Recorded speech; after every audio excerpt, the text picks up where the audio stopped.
Hi everyone, it's your host Ken Ogasawara here. We're in the midst of a mini season of update episodes where I check in with past guests and see how they're doing now, years after the original episode had aired.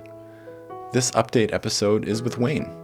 I got to know Wayne through interviewing him a number of times over 2019. And despite the disruption of the pandemic and other life changes, I'd still see Wayne occasionally around the office at various Circle of Friends gatherings. But over the last few years, I've been seeing less and less of Wayne. At the end of this episode, he'll explain why. He'll also make an unusual request. But first, here's his original episode, Wayne's World, first published in April 2020.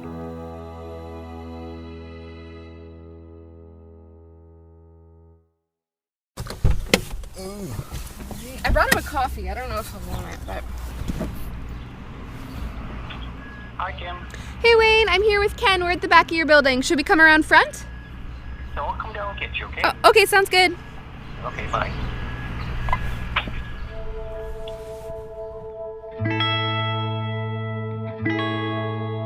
You are now listening to Undercurrents. My name is Ken Ogasawara, and I'm part of the Communications and Community Engagement team at Mennonite Central Committee in Ontario.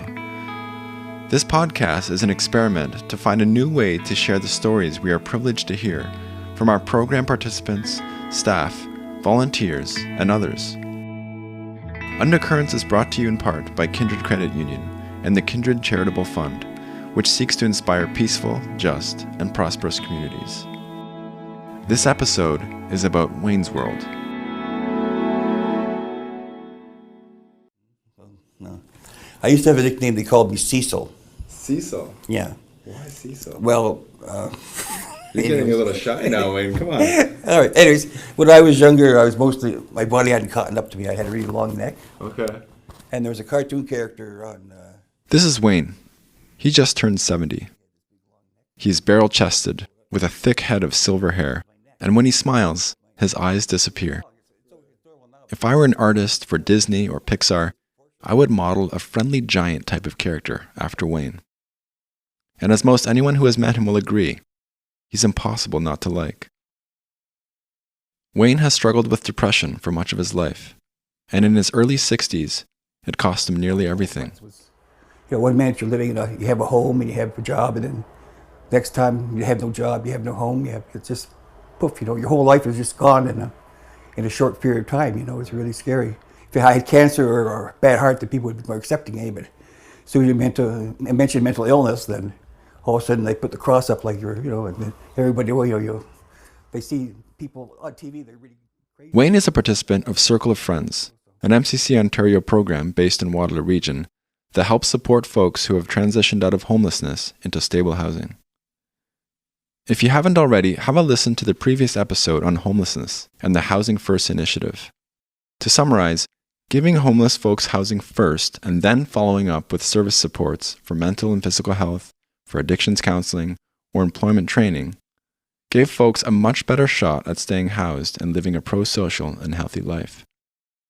A growing body of research recognizes that healthy relationships and the feeling of community connectedness are essential to help people feel content and maintain their housing. This feeling of community is where Circle of Friends comes in. Circle of Friends matches volunteers from the community with folks who were previously homeless. This is called a circle. Each circle generally meets once or twice a week. Sometimes it's sitting down for a coffee and a chat. Maybe it's helping to run some errands or going out for a round of bowling. In addition, participants and volunteers meet as a larger group for organized courses like Introduction to Photography, Healthy and Easy Cooking, Gardening, and others that run for 4 weeks at a time.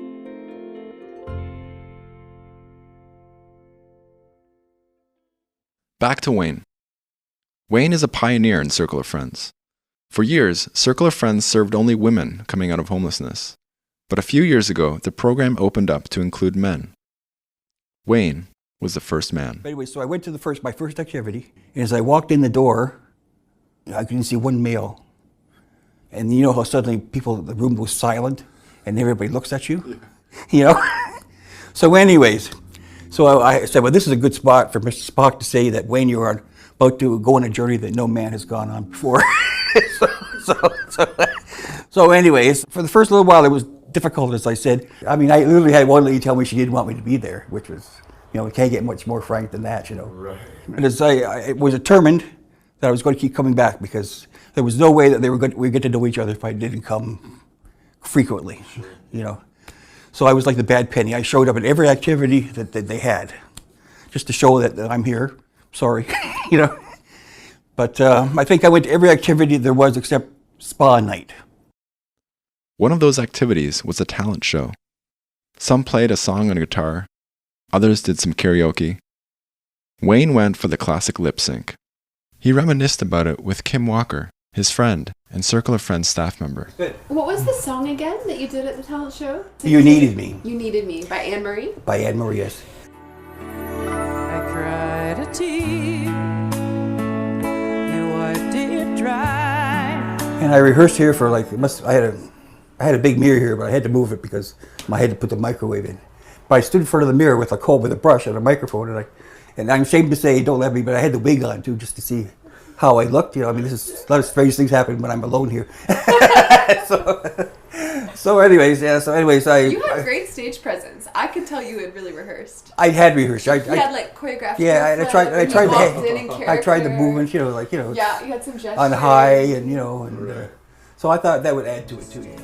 Alone again to face the world out on my own again. There's just so many people that I owe, and I just not able to help them all or say thank to them all, Right. So it was kind of a way of me saying or sharing with, how much I appreciated it and things like that, Right. And that was fun too. I kind of got a little emotional. Nobody saw me, but I was kind of got a little teary-eyed when I was doing it as well, because it was the impact. It was okay when I was doing it on my own, but the impact of being in front of everybody seemed to have a little more meaning because the people that helped you were there, and you just wondered if they knew what you were trying to say. When Wayne talks about being grateful for people's help, he's referring to a life-altering event that happened just months ago, and it involves his landlord and friend, Kathleen.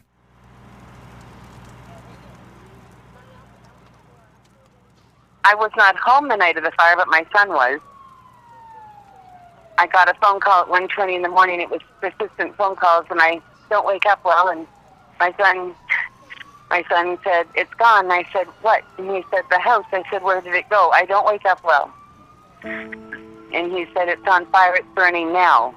And I said, "Are you okay? Is everybody okay?" And he said, "Yes." He said, "But the house is going. Everything's going. It's going now." And you're standing out at 3 o'clock in the morning in your pajamas, bare feet, nothing on, in a snowbank, waiting for the fire department to come, Then you think, well, geez, you're homeless again, Wayne. What's going to happen now, My roommates were so kind to me. They saw I had no shoes or no slippers. I'm standing in the snow. So they all take turns taking their coat off so I could stand on their coats in the snow so my feet wouldn't get cold. For them to do that was just really something very kind, Wayne lost all of his worldly possessions in the fire, the most valuable being photographs of his sons. But later that night, Circle of Friends reminded him of what he still had. Peter, I don't know if you know Peter Mumford, but I called him, and at 3 in the morning, everybody else had gone because they all had family and friends in the area, and I was sitting in this big city bus all by myself. And I was looking down at the floor, I looked up and there was Peter. It was like, all of a sudden, like an angel all of a sudden appeared, And he was, and then they took me in for 2 weeks, and it was really, you really find out who your true friends are when something like that happens.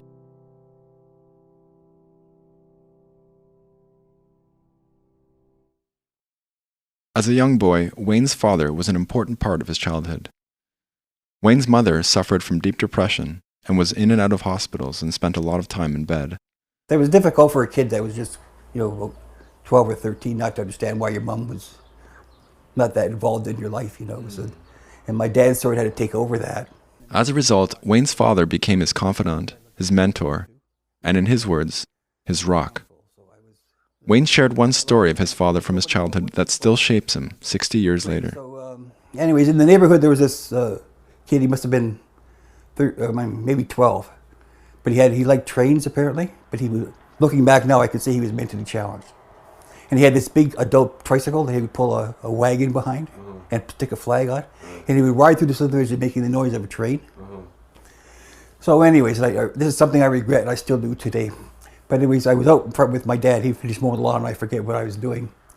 But Brian, his name was Brian, came down in front of our house. So I went up in the front of the lawn, and I teased him mercilessly. I called him names, and like kids can be really cruel, you know. And I regret that to this day that I did that. Brian just kept right on going. He didn't bat an eye. He didn't say anything, you know. And my dad said, "Come on over here, Wayne. I want to just say something to you." So we sat in the stoop and just sort of looked at the ground for like 2 minutes, like he was trying to think of something to say. So he looked up at me and said, "I'm so disappointed in you, Wayne.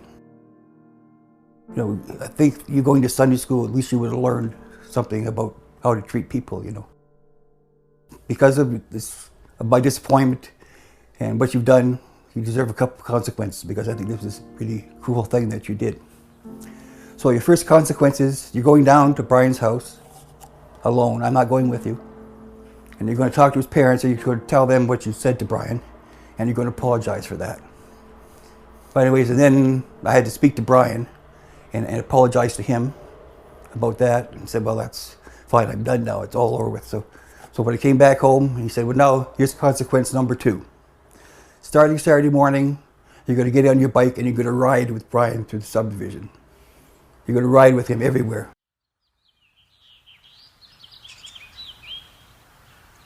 So first Saturday morning, we went down to Brian's house with my bike, and away we went through the subdivision. So I'm riding beside him. We come past these houses with kids in the front of the house, and like I had done, the kids come out and they teased him mercilessly, called him things, terrible things, and the problem I had was that I couldn't say anything to him because the people that were doing it were my friends in subdivision. So you're at the quandary whether should you stick up for Brian and jeopardize your friendship with these people, or just keep quiet and move on, you know. So I made the bad choice. I didn't say anything. But he never batted an eye. He never said anything. He just kept right on going. On Sunday we did the same thing. We ran into the same thing again. The more time we spent with him, the more I learned to respect him, and his courage was unbelievable. Like after the harassing he took, every time we went through, he continued to do it every day. Like it was really, he knew it was ahead of him and things like that. You know? So I gave so much respect for him for that. So by Sunday afternoon, we'd done our trip, and we're back in front of his house. He said, "Wayne, can you come in for a moment, for a little while? I want to show you something."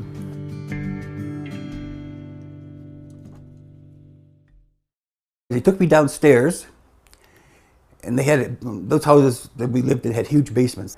And I went downstairs, and the whole basement was full of model train set. It was beautiful. It had cities and towns and mountains and grass and hills and people and flashing lights. It was amazing. It took actually 2 people to work the thing, you know. His dad came down. He was sort of like proud. Like he said, "Well, like I had nothing to do with this. Brian, this himself. He even did the wiring underneath the table, which is amazing. You look under the table, like orange wires and red wires, hundreds and hundreds of them under there. He did all this himself." So I said, "Well, there's another thing I've learned about someone that, despite their disability, everyone has a gift or enjoy something, But I had a blast that day. Like, it was so much fun. And just for a moment, you forgot who he was. I mean, you shouldn't forget who, but the difficulties he had, he was just another guy, another person you were visiting and playing with. I stayed there for 3 hours. I had so much fun. I wish, I could say I hung out with him after we did all this, but I didn't, because I had my own friends. But at least we would talk when he would go by, and I would encourage him and things like that, instead of, because I knew what he was facing. But thank you for telling that story, Wayne. I think it's beautiful, and I think that knowing you really learned your dad's lesson. Yes. I see you at Circle of Friends, and some folks that are at circles sometimes are really struggling and aren't always speaking in a low voice or patient or having their emotions under control. And you're always so patient with people and compassionate and give people the benefit of the doubt, and you don't judge others. Like, the way that I see you in the world is beautiful. Wayne went on to have a rewarding career working with people with developmental challenges. But many years later, sitting outside a shelter in downtown Kitchener, the memory of Brian's lesson came back to haunt him. Sometimes I would sit, there would be a rock. We used to have a rock in front of the house there, and I would sit there in the summer and watch the traffic go by on Charles Street there.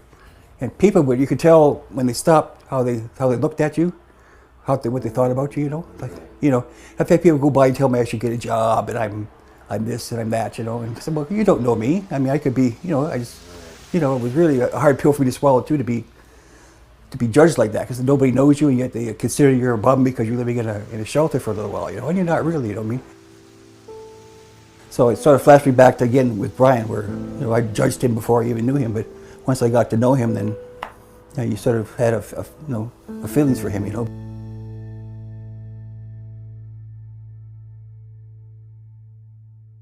One last Wayne story. In preparation for his Circle of Friends talent show performance as Anne Murray, Wayne needed to dress up, literally. But how does a 70-year-old man go about dress and jewelry shopping? If you're Wayne, you bring a friend and make new ones while you're at it. So anyway, but then the ladies in the village start seeing me trying these dresses on, and they're getting kind of curious. So they were starting to come over and say, well, I think this, and then we all go down to the ladies' dresses. Well, I think this would look good on you. We got 3 or 4 people making, they had people picking out jewelry for me, and we had like 5 ladies were there just helping me out, you know. It was painfully funny, and I laughed so hard. And I have to thank you, Wayne, because I needed that. Light and fluffy. I so desperately needed some light and fluffy. And it was very light. I'm not trying to paint my picture as a wonderful person, but she's lost her home in 30 years, eh? Yeah. And all her stuff, she lost a lot more than any of us did. And she's just got over battling breast cancer on top of that. I thought, well, we'll go out and have some fun. I promised her we'd do that, but it was so nice to see her as having a good time, just for an hour or two. If you had seen Wayne sitting on that rock in front of the men's shelter, what would you have thought, if anything? Part of the tragedy of homelessness is that it's easier to turn a blind eye than acknowledging the truth, that in a country, province, city, and community as wealthy as ours, people should not have to sleep on the streets or in shelters. But whatever you might have thought of Wayne sitting in front of the shelter, I guarantee you could not have seen Wayne the boy biking around with Brian, or Wayne the friend trying on dresses at the thrift shop to cheer up his landlady. It is a rare gift, an opportunity, to be able to see these deeper selves in strangers, and for that I am deeply grateful to Wayne, who is no longer a stranger to me, or to you. Thank you, Wayne, for sharing your story so cheerfully, generously, and with great trust over many interviews this past year. May your circle of friends grow ever wider.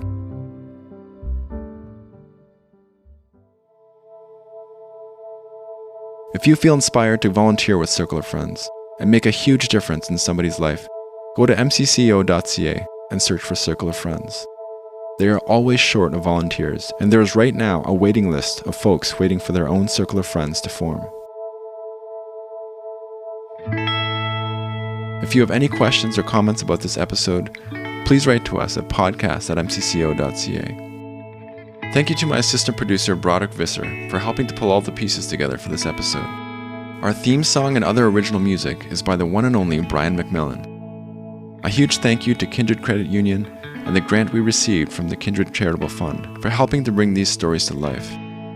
The fund is one of the many ways Kindred Credit Union invests hundreds of thousands of dollars each year in communities across Ontario, inspiring peaceful, just, and prosperous initiatives that range from affordable housing to food security to refugee and newcomer supports. Finally, I would like to thank you for listening to Undercurrents. Please subscribe and like on Apple Podcasts or Google Podcasts. I'm Ken Ogasawara. Have a great rest of your day.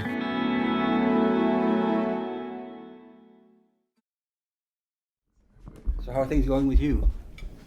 They're pretty good. Are they? Yeah, I just thinking the other day how long it's been since we were together for this kind of thing, you know? Yeah. And I listened to it the other night. Yeah. I listened to it too. I kind of took a little step down memory lane. What did you think about it, listening back to that story? I really enjoyed it. It was some things I don't think I've forgotten, but I had to remember what I said. You know, it was kind of a refresher course as well. You know, Yeah. it's sort of, you know, I thought of things and brought things out that I usually pretty much keep to myself. You know, Yeah. so it was good that way for me to open up. I think that made a big difference for me. Like, you know. Yeah. And like I say, being with you and Kim, it made you a little more comfortable. That you could sort of, you know, you could let things go that people, you know, wouldn't get around and things like that, you know, as well, you know. So Yeah. Well, no. Let's just get right into it. I mean, Okay. like, tell me how you're doing. Like, what has changed in the last 5 years? What is?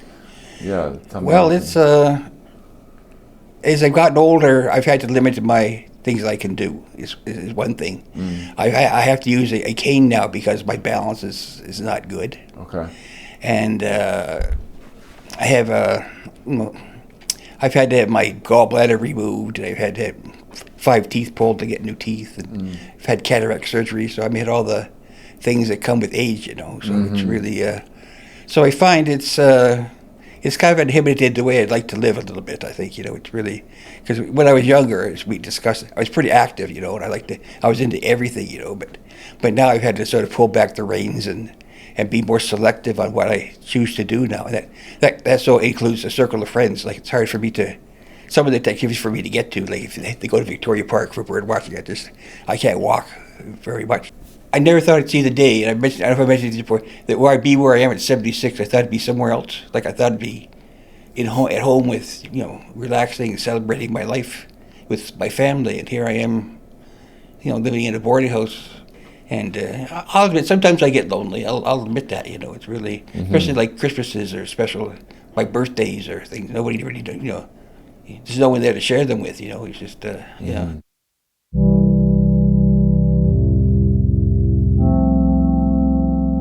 Circle of Friends has been sort of kind of a lifesaver for me. Like, it's really been an opportunity that I probably wouldn't have, opportunities to give me opportunities I wouldn't have had otherwise. I just been wandering aimlessly, you know. But as you said, and I when I was doing my memoirs, I've had in all modesty, I don't mean to brag about this, but I really have had a fascinating life. I'm reminded of Kim's. You remember in the podcast episode, Kim talked about how you show up in a beautiful way. Like, oh yes, I remember that. You're generous with people, and you don't judge them because you've learned those lessons yourself. That was very kind of her to say. I've always held that close to my heart. Yeah. Yeah. Well, I believe it, and it's true, and I think one thing that you've taught me is, or one thing that I'm learning from you is, it seems like you're not afraid to acknowledge the hard parts of life. I think hard life is a good teacher as well.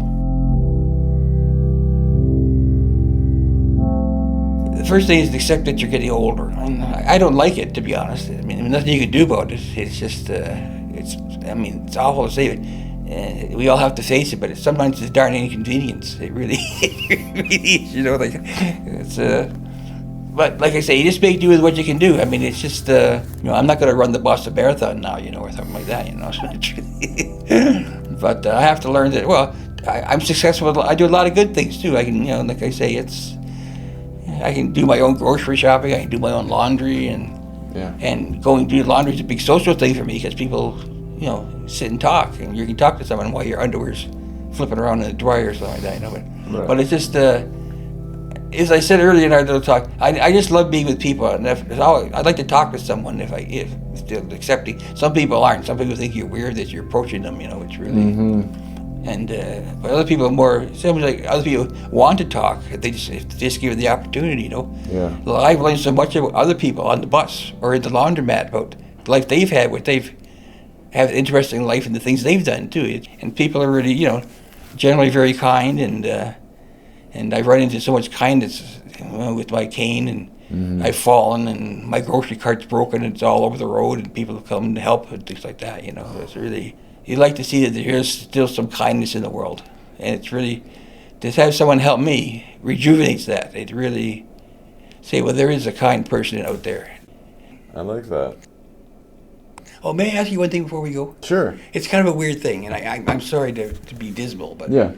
But I've been thinking that when I would like a little video thing when I pass away, And I just wanted to approach you. I would pay you for it, but if we get together, I'd like to make something like for people to see. Yeah. And I have a song already picked out that I want played, so I know that. So I have it on my phone if you want to hear it. But I come to the garden alone while the dew still Wayne, so it would be an absolute honor Would it? to make that for you. Would And you? you do not have to pay me for that. Well, it's something. Yeah. Thank you so much Well, it's for asking me, and I well, would it's, love I to mean, do that for you've been you. good to me, and I'd like to, I didn't want to impose on you because I know you're so busy. No, I can definitely make time for this, Wayne. Can you? And Okay. I mean, it's hopefully not in the distant future. Oh no, not in the near anytime future, soon. but But I would like to have one when I do go. They can play it for visiting at the funeral home. yeah. It'd be nice to have for people. Yeah. So, anyways, Yeah. I'll let you go. Yeah. And wow, where'd time go? So I gotta. That's the theme of our conversation. Yeah, that's right. So it fits in. But okay. Well, thank you, Ken. Hey, Wayne. Thanks for looking into that fucking cube. Yeah. Thank you. he Ken.